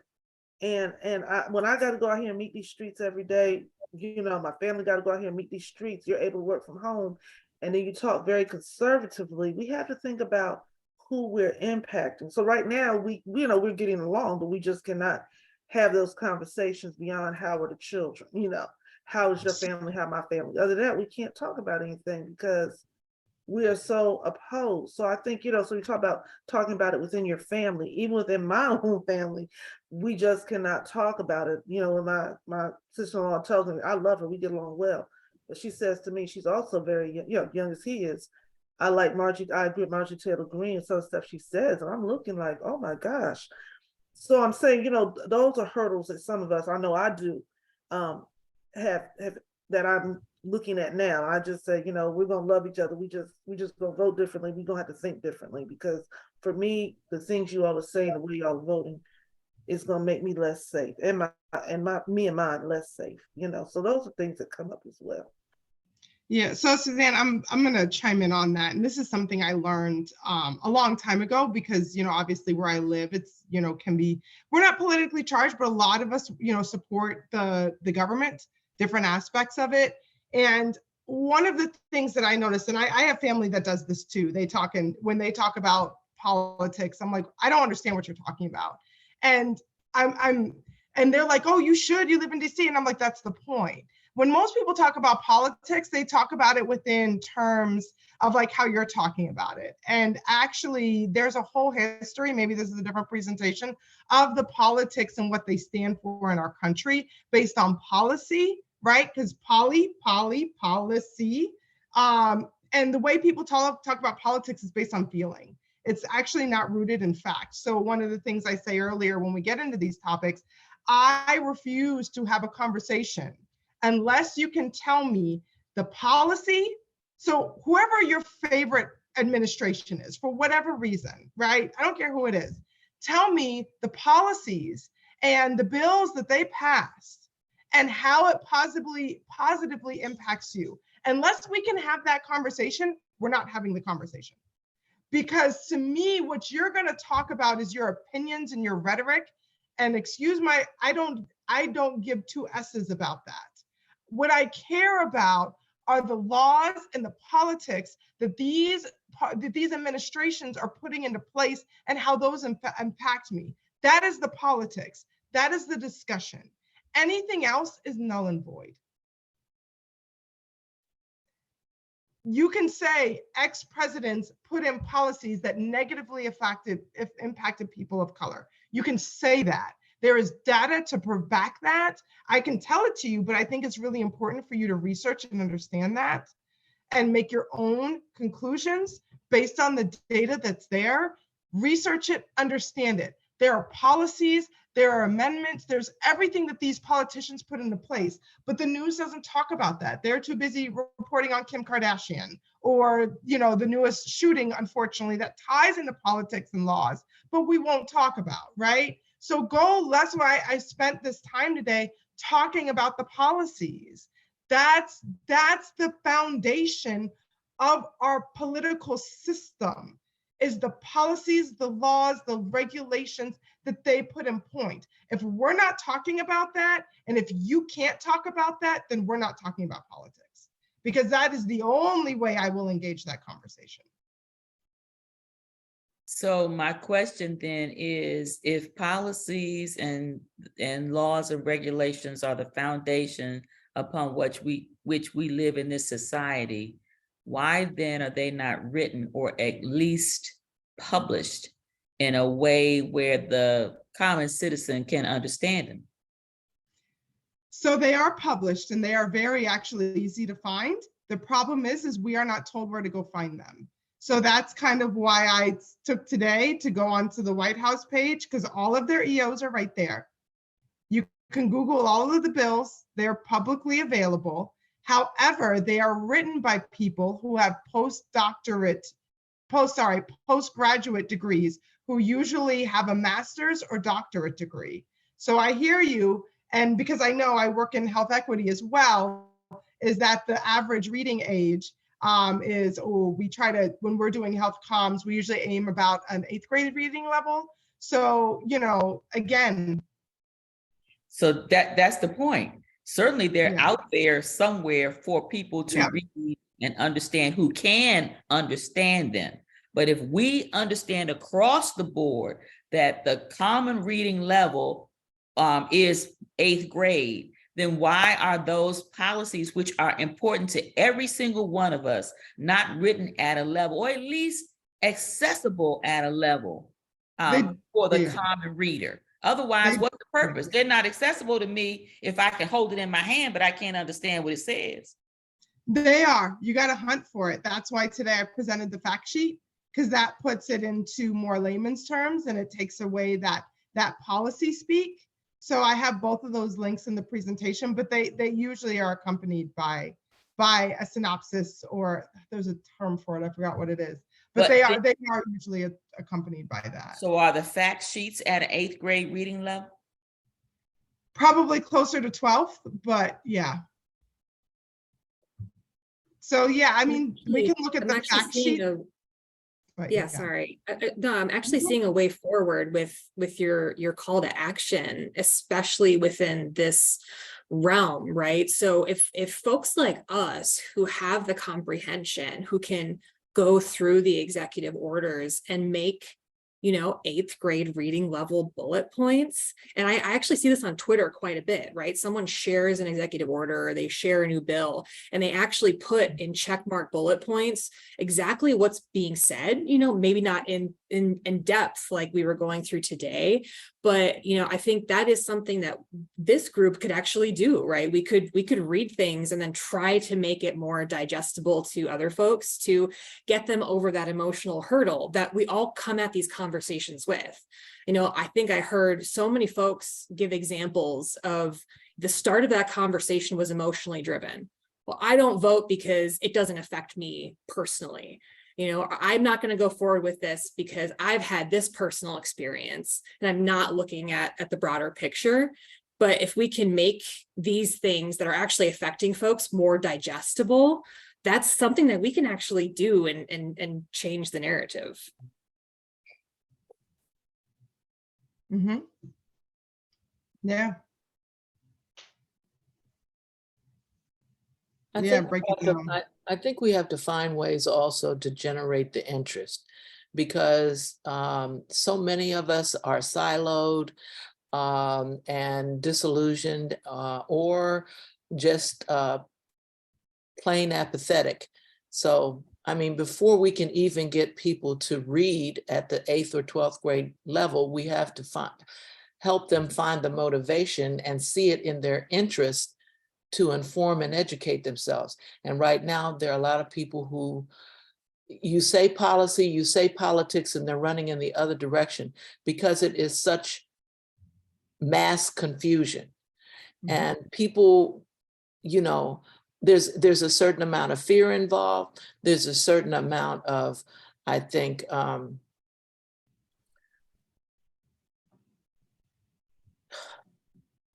fear, complacency, and just being detached. And so before we can get people to read, we have to find a way of motivating them and giving them the interest and seeing it in their interest to inform themselves. That's all. Yeah, there's a comfort in being detached, because once you're attached, now you're accountable. I agree with what Michelle has said, because I tell my students, I say reading is so important. Words of Frederick Douglass, reading sets you free. And it sets you free in just so many ways. And I say you have to know how to read to understand rules and laws that govern your life. I mean, who would know that the Supreme Court, I want to say, passed last year, you know, the police don't have to tell you your Miranda rights anymore. You have to know to ask for them. If you don't ask for them, then it's not on them. That's something else they did that was just out of sight. You know, but who would know that? I tell them that you know, and that just because you don't know and you want to have what I call it, deliberate ignorance. I think that's the word I'm looking for, deliberate ignorance. It does not mean that things are not true. And that's what we have to get by. One, reading sets you free. And two, just because you not knowing and deliberate ignorance does not shield you. But so many people feel that if I don't talk about this, you know, again, going back to what I said before, then it doesn't affect me. And I think that is just so dangerous. And I think it's dangerous, the fact that I know, and I think, I don't know what Peter taught, but being a middle school teacher, I've taught everything. And one thing about this reading, I think it's deliberate. I think it's deliberate to keep Americans back. They keep switching all these reading programs, and then now things are on the computers, and the children really don't like reading on the computer. So I think all this is by design, because they read even less now when it's on the computer, because they hate it, and they've told me that. So, you know.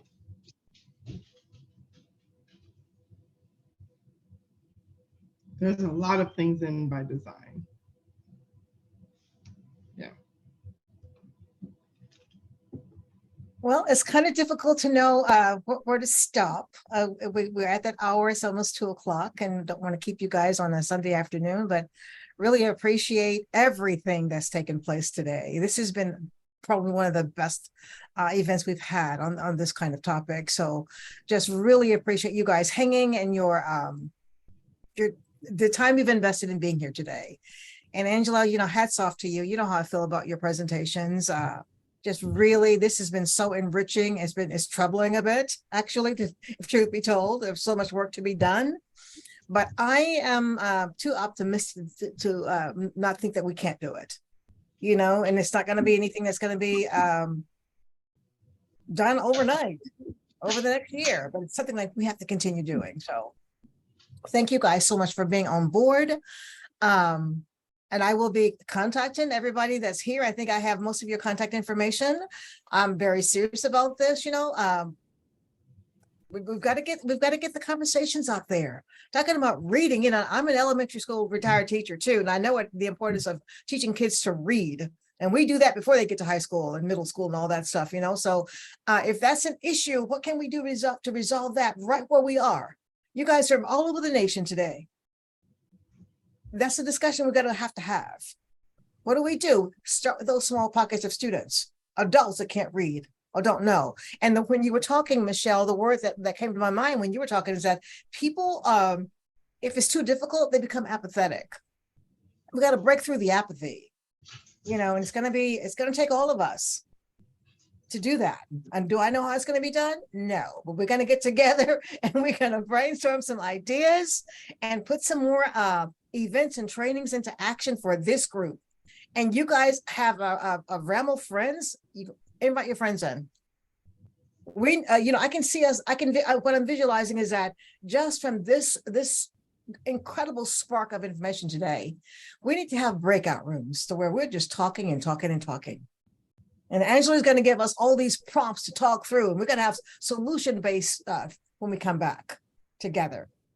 I can see it happening. I am so serious, because if not us, then who? That's, you know, from President Obama. If not now, when? We can do this. We can do this. So thank you, thank you, thank you. I'm going to take us off recording now. Thank you, Angela, and everyone for being here.